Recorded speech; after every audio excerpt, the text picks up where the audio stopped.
Olá, sou o Phil de Princeton. É um vídeo especial para o canal Fórum de Teologia. Aprecie.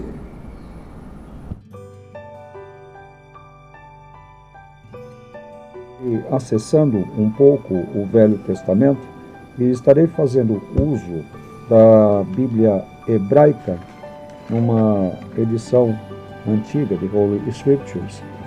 E, evidentemente, ela não está em português, está em inglês, mas com uma tradução direta a partir do hebraico.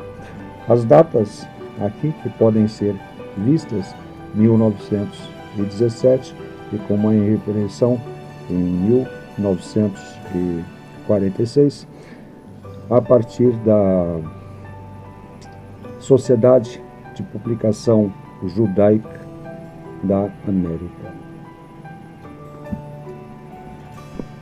Antes de adentrar ao texto de Gênesis 31, existem algumas informações preliminares que seriam úteis se aqueles que estão me acompanhando tivessem acesso. Para ser mais específico, aqui no prefácio dessa edição existem informações extremamente importantes que, se fossem aprofundadas, talvez teríamos aí estudos para cerca de 6 meses. Uma das coisas que tenho feito notar é o caráter de que muitas coisas que têm aparecido no transcorrer dos anos dentro das igrejas ditas de crentes, nada mais tem a ver com o cristianismo. O cristianismo dentro da esfera, né, da teologia, como se pode dizer, oriunda da reforma e alcançando os nossos tempos, principalmente através de movimentos evangélicos, desde muito deixou de ser alguma coisa representativa do cristianismo. Suas doutrinas são, via de regra, centradas em cima do Velho Testamento, como autoridade de fé em cima do Novo Testamento, e fazendo uma verdadeira costurada de versículos, de doutrinas, para em si manter cativos os cristãos que, uma vez libertos pelo Espírito de Cristo, né, em direção à nova vida, ficam novamente restritos em suas expressões espirituais. De fato, isso foi uma grande decepção, que é surpresa, né, porque normalmente temos que aquilo que é ensinado, né, pela área evangélica, enfim, ela está dentro da maior consonância, né, com o cristianismo, mas isso, ao fundo, para quem estuda, vai se mostrando, digamos assim, incorreto esta aproximação.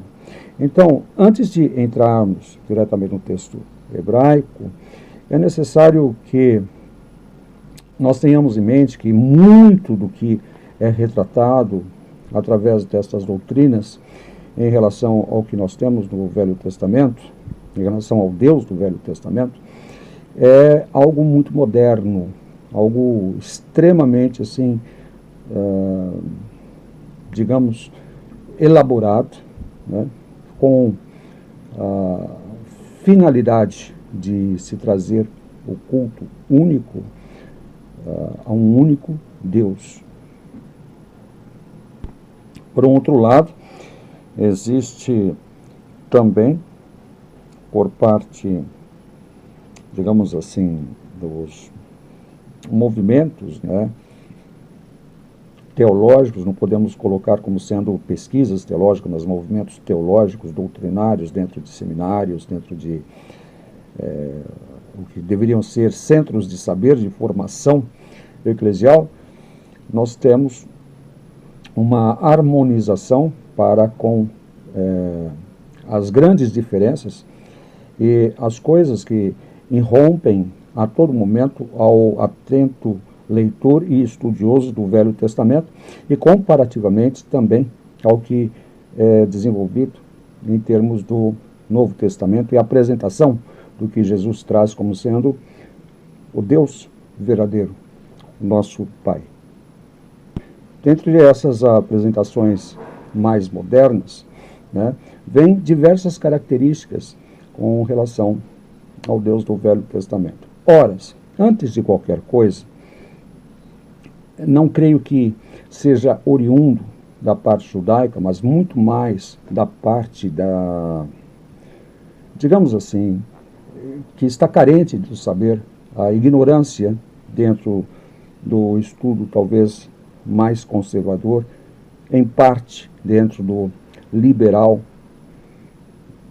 em torno do Velho Testamento, traz notícias sempre por demais harmonizantes com relação à realidade que se traduz de outra forma.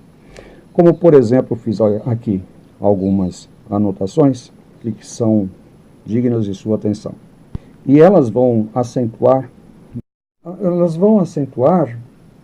alguns aspectos que hoje em dia são absurdamente negligenciados, né, com relação ao conhecimento do texto em hebraico. Uma das coisas que nós temos que ter em mente, né, que tanto se fala hoje em dia sobre, aspas, os originais hebraicos, consultar o hebraico e tal, se esquecem que para a mente judaica, esta que sobrevive, né, desde a destruição do Segundo Templo, sobreviveu às guerras, a tarefa de tradução é uma tarefa sagrada, como expresso aqui, já logo na primeira linha, uma tarefa sagrada de traduzir a palavra de Deus. Ou seja, não é somente o texto em que foi escrito em hebraico, mas é também a sua tradução. Isso reside no fato de que, de acordo com fontes, né, muito antigas, rabínicas de interpretação, por exemplo, em relação a Josué 8:32, aquilo ali não estava simplesmente em hebraico, mas estava ali expresso em todas as línguas então conhecidas, 70 no total.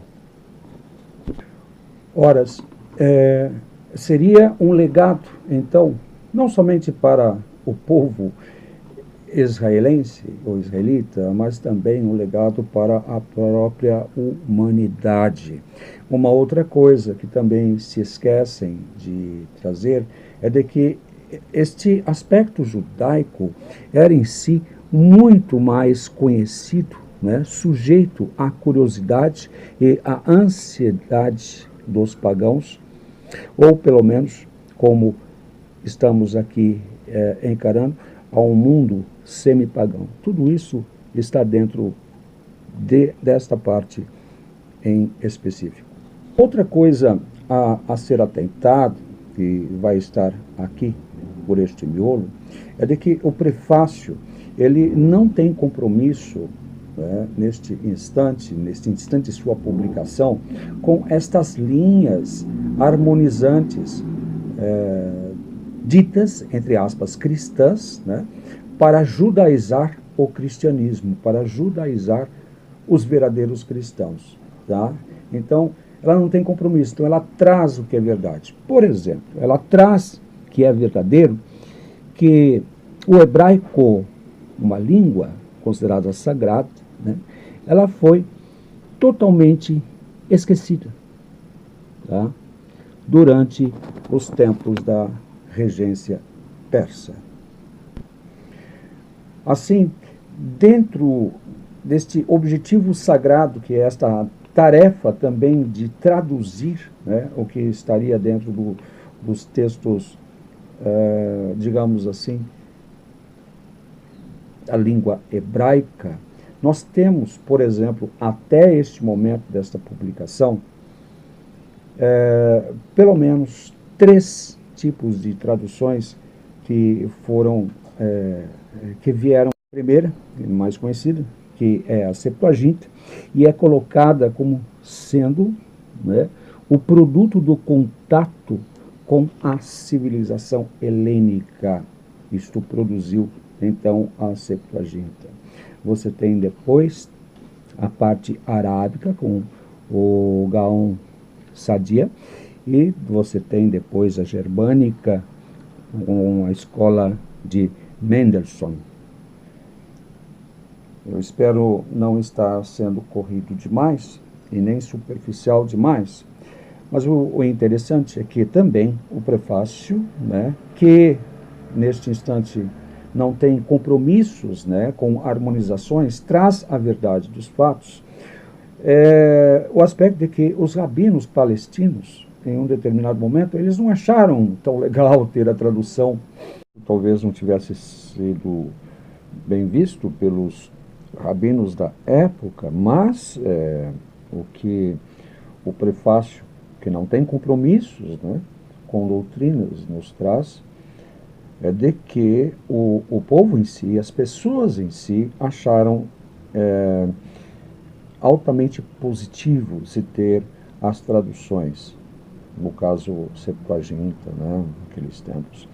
E isto se tornou realmente algo incorporado dentro da mentalidade judaica, que é a de traduzir as suas obras. Agora, um outro aspecto que eu gostaria de trazer, e não é de forma alguma jamais trazido por aqueles que advogam o background do Novo Testamento, como já ouviram aquelas coisas, a mente judaica, se entender o mundo judaico para poder se entender o cristianismo. Vocês já viram essas coisas? Bom, são absurdos que são colocados por aí, não que não tenha a sua validade, tem, mas não da forma como colocam.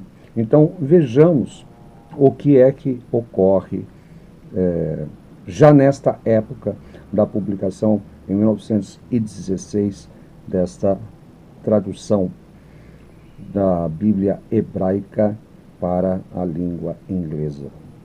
Nesta época, já se fazia menção, por exemplo, de duas grandes mudanças, há duas gerações, ou seja, a partir de 1800, tá, com relação aos aspectos de Israel.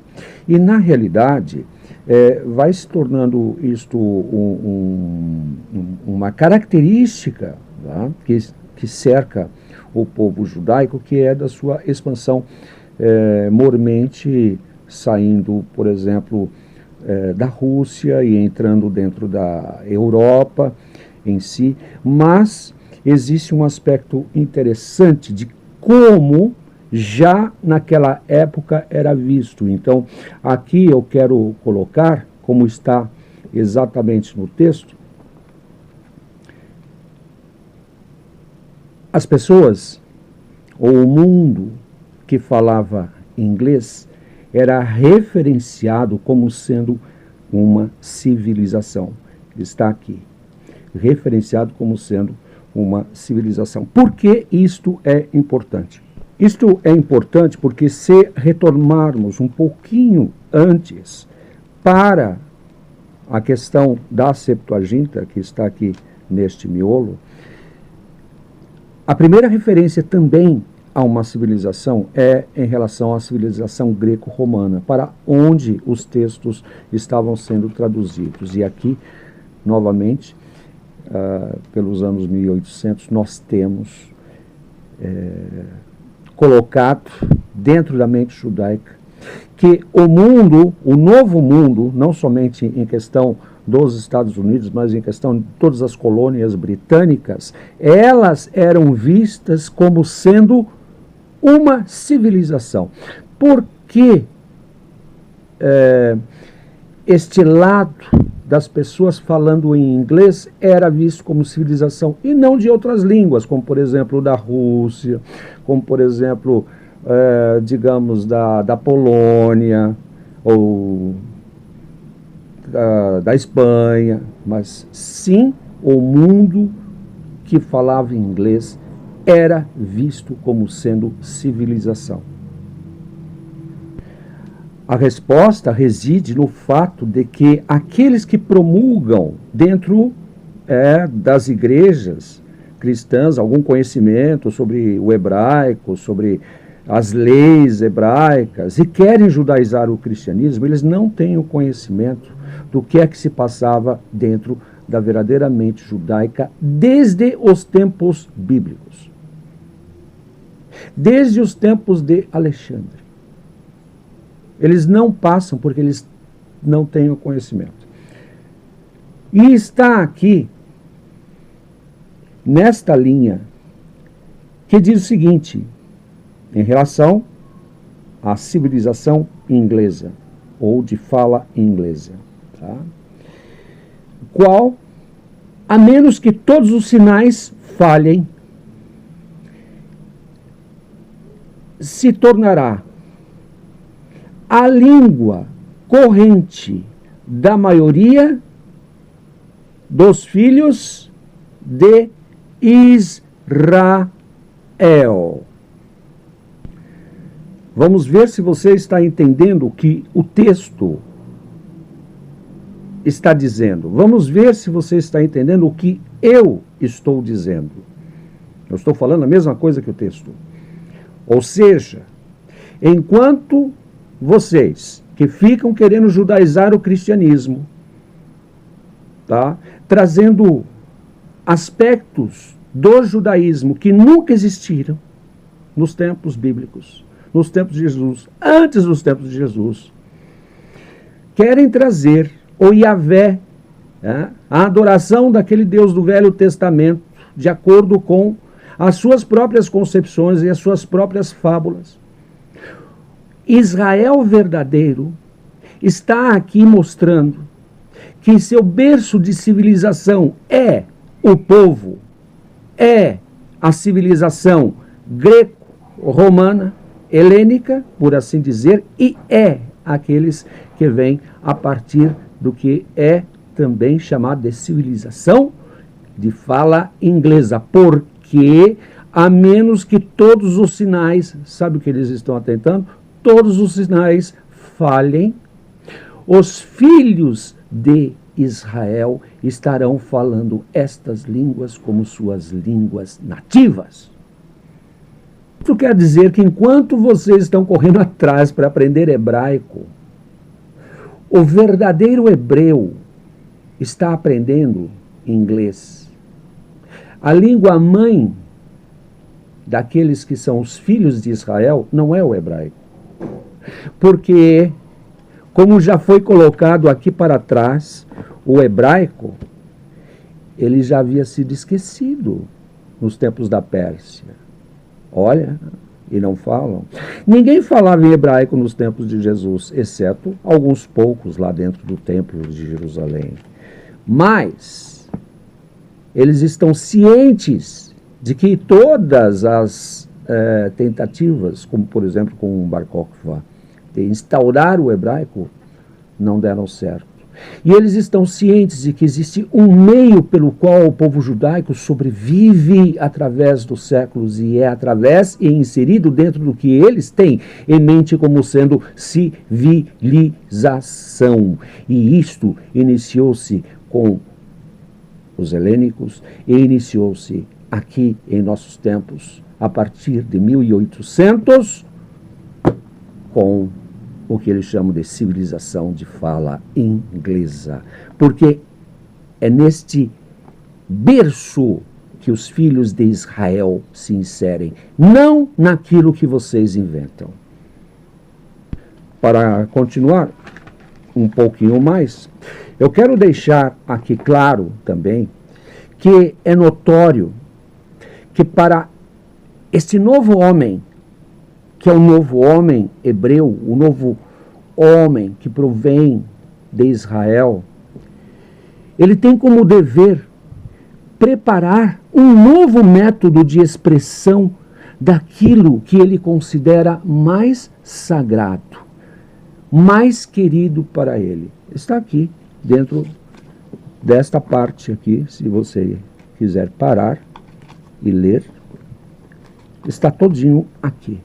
Então a tradução em si, ela é de fundamental importância que vá para o idioma no qual eles se inserem na civilização, e não dentro deste espaço-tempo extremamente limitado e deturpado que pregam através da judaização do cristianismo. Não tem nada, esses crentes aí, está dentro das doutrinas de crentes do Velho Testamento, e as correlações são inúmeras, mas não tem nada a ver com o que Israel, ou o hebreu, pensa acerca de si mesmo e de sua obrigação para com o mundo. Ao ponto de trazer este trabalho de tradução textual como sendo algo sagrado, ao mesmo nível de seu texto, seja ele tenha sido escrito em hebraico, tenha sido escrito em aramaico, e digo mais, não somente traduzido, mas escrito em grego. Tendo falado o suficiente, vamos para o problema aqui em Gênesis 31. A partir aí do versículo 53. Vocês podem ler, eu estou lendo diretamente aqui da tradução para a língua inglesa. Não é necessário eu pegar diretamente do texto hebraico, não vai fazer muita diferença. Quase que nenhuma diferença. O que é que se processa? Nós temos no transcorrer do tempo uma harmonização, não é? Em relação à questão de monoteísmo dentro do Velho Testamento. Eu quero dizer que monoteísmo, na verdade, só surge com o surgimento, com o aparecimento do cristianismo, de Cristo. Não existe monoteísmo anterior. Todas as questões relacionadas a monoteísmo e politeísmo, elas têm que serem revistas. Não pode ser mais esse processo mentiroso que vão colocando na cabeça das pessoas. Vejamos aqui, no caso de Gênesis 31, 53. O que é que você vai ter? Você vai ter uma problemática. Uma problemática que não é solucionada pelas coisas que são trazidas pela teologia comum. Nós temos o Deus de Abraão, nós temos o Deus de Nahor, e nós temos aqui, e eu gostaria de trazer, que está em letra maiúscula, podem ver, o temor de Isaac, ou o horror de Isaac, ou o terror de Isaac, ou o medo de Isaac, que também é referenciado como sendo Elohim. Então nós temos Elohim para Abraão, Elohim para Nahor, Elohim para este terror que está em Isaac, e ainda temos o Elohim dos pais deles. Está compreendendo? Isto tudo está aqui dentro do texto, e a solução monoteísta que costumo colocar, trata-se do mesmo Deus, não é a resposta para a situação que você tem, em que um testemunho, ou melhor, dois testemunhos são erguidos, de acordo com o quê? De acordo com a elencagem de deuses, de Elohim, tanto para Nahor quanto para Abraão. Está bem? Ademais, para aqueles que querem estudar um pouquinho mais atrás, nós vamos ter a presença dos terafim, veja lá, versículo 34, em que esta coisa da ira, da zanga, do terror, também está presente no versículo 35, no mesmo capítulo. E nós temos ainda de que o juramento feito por Jacó é em nome do terror de Isaac, do Elohim a partir de Isaac. Evidentemente que é uma saia justa para se harmonizar tudo isso em torno de um único Deus. Não é o que o Velho Testamento traz em suas partes mais antigas. E muito embora aqui nós tenhamos a inserção da mãozinha sacerdotal, redacional, geovásica, como também a eloísta dentro de todo esse texto. Mas nós temos que fazer atenção de que as explicações, mormente aquelas que vêm de conservadores, que é um horror de mentiras, um horror de fábulas que vão inventando, chegam a dizer que não, está prefigurado aqui, a partir de Jacó, que ele era monoteísta, porque ele manda pedir somente, porque Jacó pediu simplesmente para trazer uma pedra, aquilo era representativo do monoteísmo. Já as outras diversas pedras que vêm pelo lado do testemunho aí de Labão significavam o politeísmo. Tenha santa paciência. Onde é que esse pessoal está querendo chegar? Não simplesmente é isso. Quando nós pegamos e vamos um pouquinho mais para frente, vamos ter ali o caso onde Jacó luta com um ser divino, aparentemente seria isso, um anjo, alguma coisa assim. Pergunta se o nome deste ser não é respondido. Não é respondido o nome. Portanto, estamos lidando aí com uma pletora de Elohim, para todos os lados. E para todos os lados vão indicando que trata-se de quem? De quem? Do Elohim Criador, ou de Elohim lá que está lá no Gênesis 1 e alguma coisa assim. Prestem atenção, eu não estou indicando as soluções, mas mediante ao que tem sido colocado por esta teologia de almofadinha, não é resposta. Não é tão resposta que aqui, no caso, vou colocar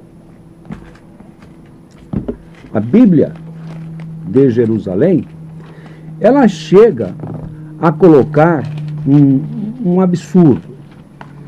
Deixa eu ver se eu acho aqui. Deixa eu parar um pouco o vídeo para achar. Aqui está, na Bíblia de Jerusalém, que o Deus de Abraão, o Deus de Nacor, julguem entre nós.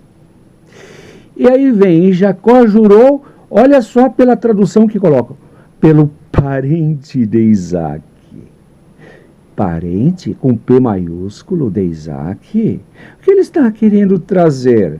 Ele está querendo, na realidade, harmonizar.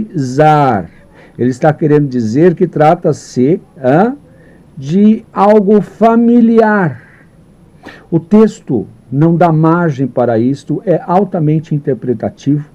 O texto no hebraico está como sendo realmente o horror, o terror, porque dentro do Velho Testamento, muitas condições onde você tem aparecimentos de Elohim são situações onde impera o terror, trevas absolutas mesmo, a coisa é braba, basta-se ler o Velho Testamento, basta-se ver o horror do próprio povo pedindo para Moisés, vai você Moisés, deixa nós aqui, não dá não, a coisa aí é feia, a coisa aí é braba. Bom, soluções, elas existem, nem sempre são as mais agradáveis. Eu, de qualquer maneira, deixei esse vídeo aqui, apenas como uma colaboração ao fórum, e espero que tenham apreciado. Não é a solução dos problemas, mas é indicativo de que aquilo que estão trazendo não está de acordo com o que era o entendimento destes sábios que escreveram isso. Tá? Não era. O que se tem hoje em dia sendo trazido por uma infinidade de doutrinas, aspas, ditas de crentes, não são de doutrinas de crentes extremamente judaizadas, cristianismo perdido, e o que nós temos é isso daí que eu estou colocando para a atenção de vocês. Tenham todos um bom dia, a gente se vê. Tchau.